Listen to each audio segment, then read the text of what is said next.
organization is like the biggest thing for me.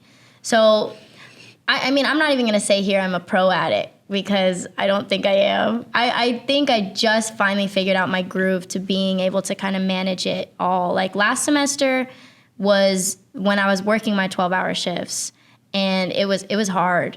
Hey guys, welcome back to Bold. My name is Isabel, and in this episode we talk to Isabella Rivera, a University of St. Thomas nursing student. She plays soccer, is a part of FSA, and she works.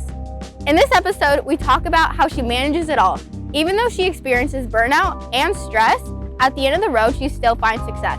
But before we get started, make sure to like and subscribe. Check us out on Instagram and YouTube at Mac Studio UST to stay in the loop and get a behind-the-scenes sneak peek at everything that we're working on. Now, let's jump into this episode of Bold with Isa.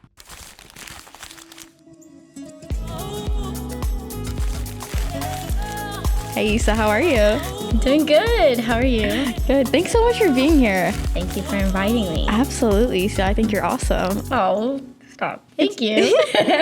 Of course. All right, so give us a little intro. Okay, so I'm Isabella, but most people call me Isa. I'll respond to like a lot of it. Most people like around campus call me Isa. I am a junior here at St. Thomas, but technically I'm a sophomore in the nursing program. Okay. I play soccer here at UST, and I'm part of FSA. I'm actually thinking of doing CLP because I want to do. I'm doing CLP too. Really? Yeah. I want to be a freshman symposium mentor. Like Ricky was telling me about it, and I think I really want to do that because I think it's really cool. I remember my freshman symposium. I had Coach Medina, so the basketball coach. I had Jerry. He graduated a long time ago, but I just remember them, and they were always so cool. So I thought about it. I think I might do CLP, and then I like Marvel movies. Thank you for that fun fact. Yeah, Good stuff. that's me.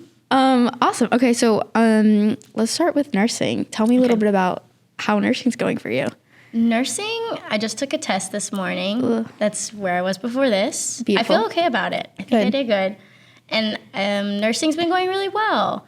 I really love nursing. I think it's a super fun thing to study. But the fun thing about me going into nursing is I actually didn't realize I was going to be a nurse. I didn't want to be a nurse when I first came to college.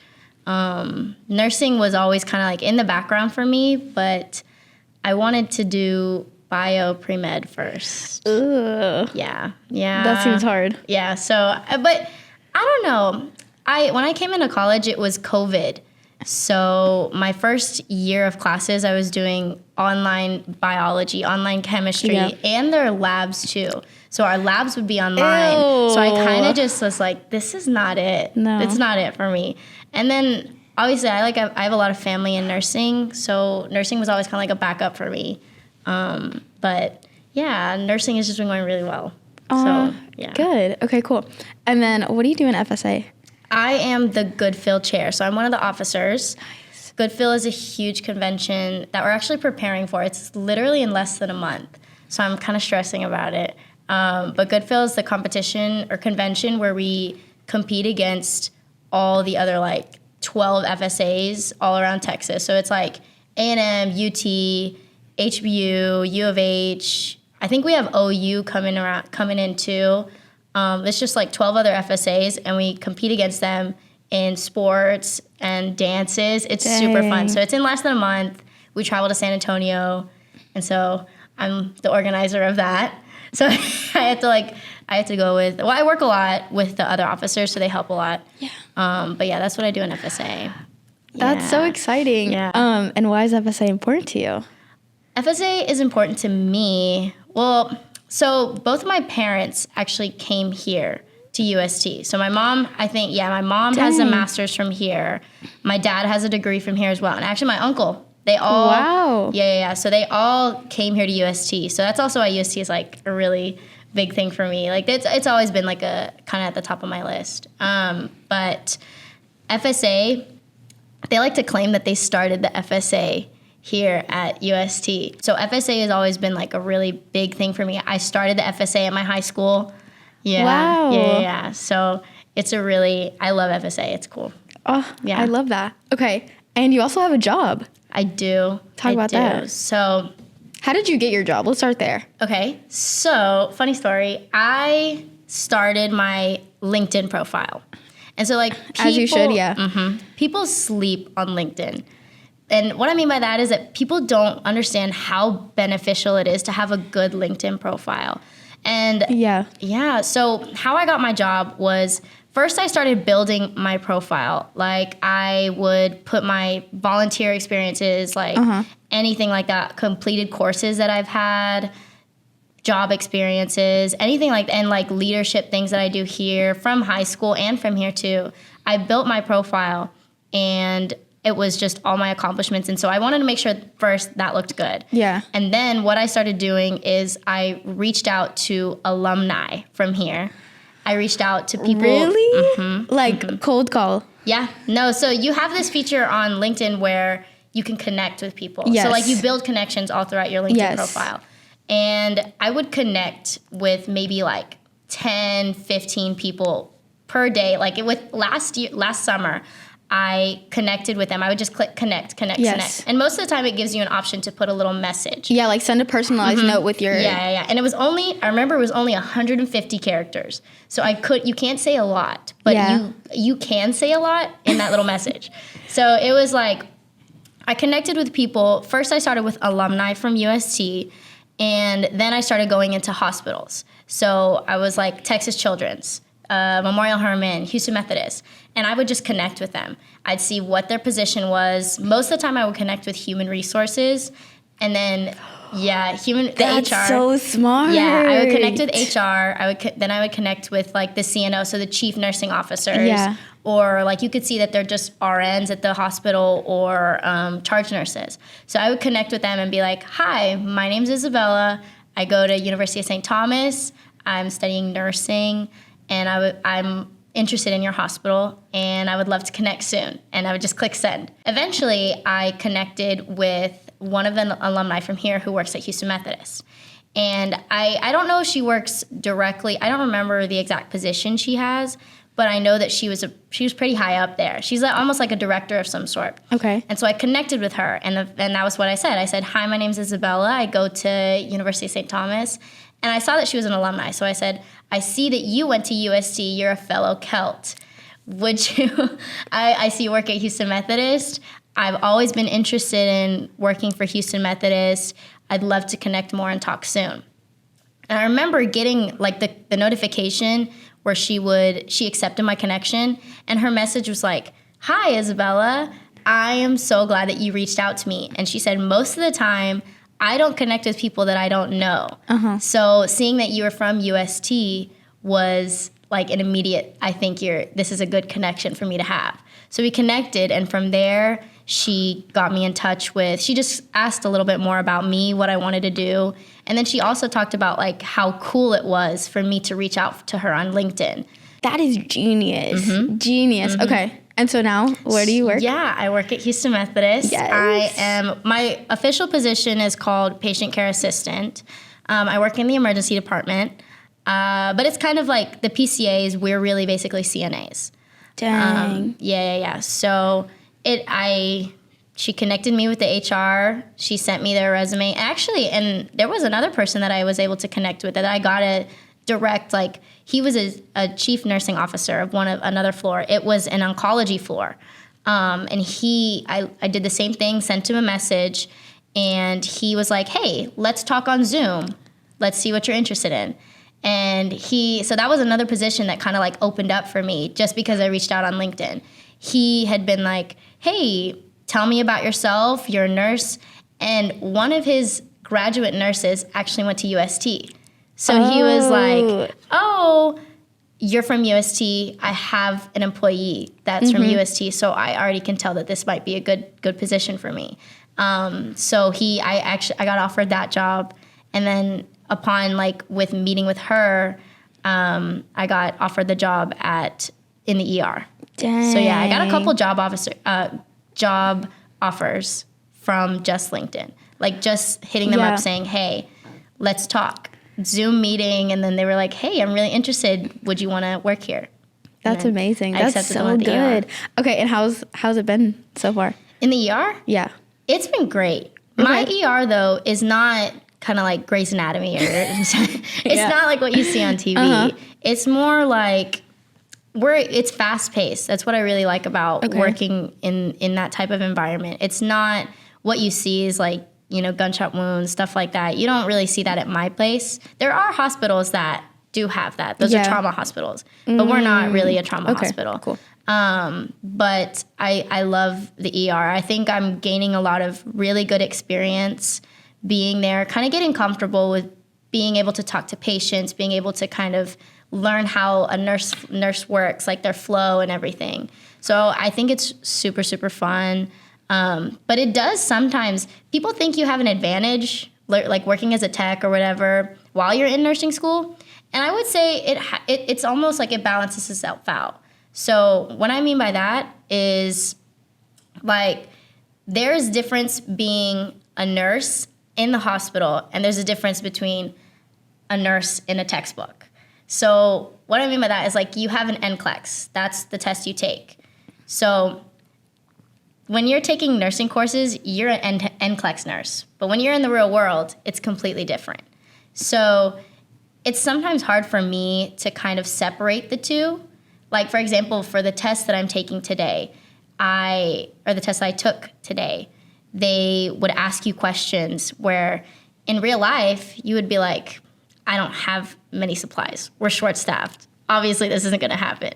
But in a perfect world, the NCLEX hospital, you're like, oh my gosh, let me think about how I would do it in a perfect world. So it's kind of almost a disadvantage sometimes to kind of shut that side of my brain off because I'm so used to it being in a hospital. But I love what I do, and I think it's a good thing for me to be there. So, yeah. Yeah, I think that's so interesting what you said about the two different kind of sides of nursing. Yeah. But I think that once you, like, do graduate and you do have, like, that official nurse, like, it'll definitely help you, that experience you had. Oh, exactly. And I think it helps. Houston Methodist is an amazing hospital, and I was so lucky to be able to kind of have that job, and I've gotten close with the nurses there. I've gotten close with, like, the managers that we have, and they're telling me when you're done with nursing school, you have a spot here. Yeah, so I think maybe that's one of the advantages. Big advantage. And what are your hours like? So I just got a new schedule, but last semester I was working 2 12-hour shifts because I was part-time. 12-hour shifts? Yeah. Dude. Yeah. 12-hour shifts. It's brutal sometimes. It's brutal. When I hit that 8-hour mark, checked out. And so my hours were actually last semester, because I had classes, I was able to talk to my manager and become what they call a mid-shifter. So typical nursing schedules are either your 7 a.m. to 7 p.m. or your 7 p.m. to 7 a.m. I had learned that they're, like I said, mid-shifters. So I came in at 11 a.m. and I would leave at 11 p.m. Yeah. So that was my schedule last semester. But this semester, I was able to talk to her, my manager, and say, hey, look, I'm in school, and me getting off at, like, midnight isn't working for me. So she was able to talk me into doing 11 to 7. Dude, that still sucks. It does. But it's better, It's better, so much better. Because now I get off at, like, 8 o'clock, 7:30, 8 o'clock, a normal hour, still have time to study, and then, yeah. But I do that instead of 2 times a week. I come 3 times a week now to kind of meet my part-time equivalent. Yeah. And you play soccer. I do. Which we were going to talk about. We're going to go to the JAAC. We're going to go in the turf. We're going to play some soccer and talk about Isa playing soccer here at UST. Okay, so how long have you been playing soccer? 16 years now, so since I was 5. Dang. Yeah. And after all these years, do you still love soccer? Yeah, I think so. I think it's been such a big part of my life. I'm always going to have, like, that childhood love for it. So, I think so. And, okay, so we played soccer in middle school. We played club soccer yes, together. Yes, we did. That feels like it feels like a fever dream so long ago. Like, me playing soccer. Yeah. But, like, I remember you being the best on our team. I mean, it was middle school, but still, you're super good. Thank you. Like, has that continued throughout your soccer career, and especially coming to UST? Honestly, no. Really? Yeah. So I came in freshman year. I was a starter. I was a good solid minute player. Sophomore year kind of came down because obviously you got new faces coming in. But like I said, I was a solid minute player my first 2 seasons. But this last year I was benched. Yeah. No. Yeah. I mean, I think it probably has to do with maybe conditioning. Conditioning is a really big thing, obviously. So I kind of let myself go with that, working out. Well, because you were nursing, right? Yeah, Like, it's kind of... Yeah. It was hard. Kind of working into that. So I don't know. But to be honest, I got benched without an explanation. So it was frustrating. Frustrating. Yeah, for sure. And with you being benched, did that ever affect your mentality? Were you like, ugh, I don't even want to play soccer anymore? Or, what was going through your mind at the time? Yeah, for sure. I mean, nobody wants to be benched. So it was kind of it came out of left field for me. I thought I was maybe going to get some minutes, but going from maybe solid 70 minutes to 0 was really depressing. It was very, very hard on me. So there was times where I would wake up and just be like, why am I even coming? And it's frustrating with stuff like that, but it was hard. It was hard to kind of wake up and realize I'm going to put my all. I'm going to do what I think needs to be done, and then never kind of getting credit for it, which was really frustrating part about it. Yeah. And how do you keep going? How do you get yourself to wake up at 5 a.m. and go to practice and still be in a good mood? It's actually funny because I would always be the one that's singing in the morning, and everybody's like, Issa, be quiet, it's 7 in the morning. I think it's just kind of waking up in a good mood and trying to stay in a good mood. Just my love for my teammates, I think, because I've made some of my closest friends from soccer, so just kind of being able to spend time with them, have that time go through what it means to be an athlete with some of the closest people is kind of what got me through. I'm always gonna have them to go with it. They'll know what I'm going through, Yeah.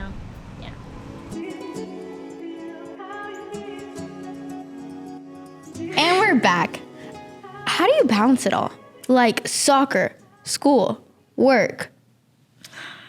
Honestly, Google Calendar is my best friend. Yes. The color coding, everything, organization is the biggest thing for me. So, I mean, I'm not even going to say here I'm a pro at it because I don't think I am. I think I just finally figured out my groove to being able to kind of manage it all. Last semester was when I was working my 12-hour shifts, and it was hard. It was really hard. So being in season 2, yeah. So I got my job last summer. So 2022, July-ish. And soccer season starts in August.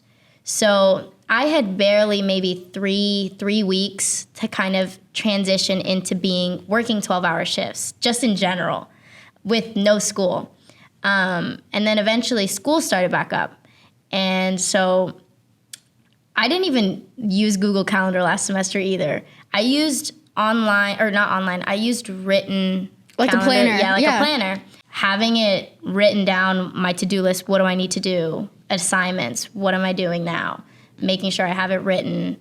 It was crammed in my planner. But now that I have Google Calendar, it's a lot easier for me to stay organized. So, yeah. But how do you have the mental capacity? Because sometimes I'll get home from work. Yeah. And the last thing I want to do is open up my computer and finish the work assignments that I have to do. For me, I think, I need my solid 6 hours of sleep. So the way I get through the day, just to begin with, is just caffeine.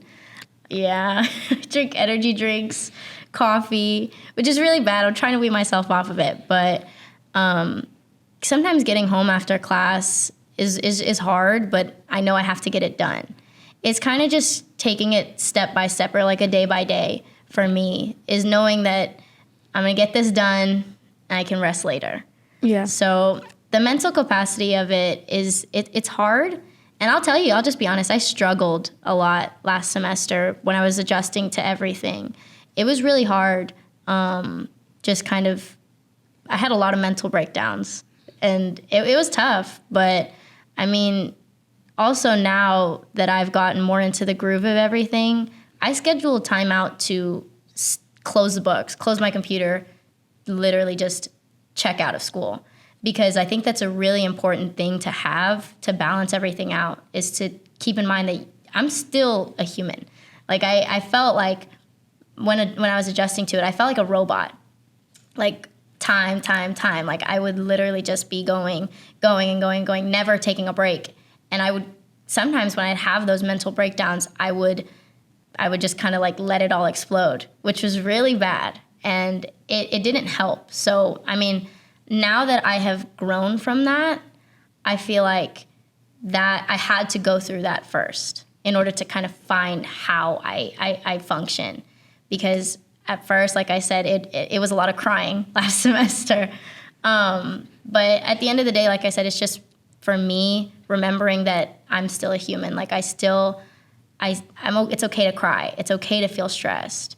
So just being able to kind of hone in my emotions was really big for me to kind of balance out my mental stuff. Absolutely. And then, do you have a social life? Like, with all that going on, like... I think so. Oh, really? Yeah, I think I have a social life. I mean, it's hard. It might seem like I don't, but I think I do. I like to, I mean, being a part of FSA helps me kind of like separate everything. I'm able to meet new people, kind of participate in the events that we do, especially like having so many events here at St. Thomas. I'm able to like go out and, you know, wind down, play, like go to the carnival when they have it, go to like the Build a Lenny. So I think I have a social life. I have a dog. He takes up a good amount of time. But I think my social life kind of involves around, a lot of my friends come from soccer, kind of like a lot of the athletes, but also being in nursing classes, my lab partners are all like, most of them aren't student athletes. I think in my cohort, there's only 3 student athletes. And so I'm able to kind of meet other people there. Being in a study group kind of helps with social life, but I guess it ties back into studies. But my boyfriend does a really good job of kind of keeping me in check. He's a really good listener. So when I need to rant or kind of just like let it all out, he just sits there and listens to me. So that really helps. So I would consider him a part of my social life because he is an athlete as well. So I meet his friends, we talk, like when we go in Crooker, we're able to talk to people. So I'm not always like buried in the books. You know, he does a good job too of bringing me out of it. He's like, hey, just go to bed. Like, you're fine, you can go to bed. So I think, yeah, I have a social life. So good. Okay, good. I feel like that's really important. It is. It's super important. And having like a support system when you're going through like the caliber of nursing classes and being a student athlete, like the strain it takes on your body, having a good support system, a good foundation to kind of go back to and just let them kind of ground you is a really, really big thing as to how I kind of balance it all. Yeah, that's really good advice. Yeah. Do you have any other advice for like someone who's like school, work, maybe plays like a sport?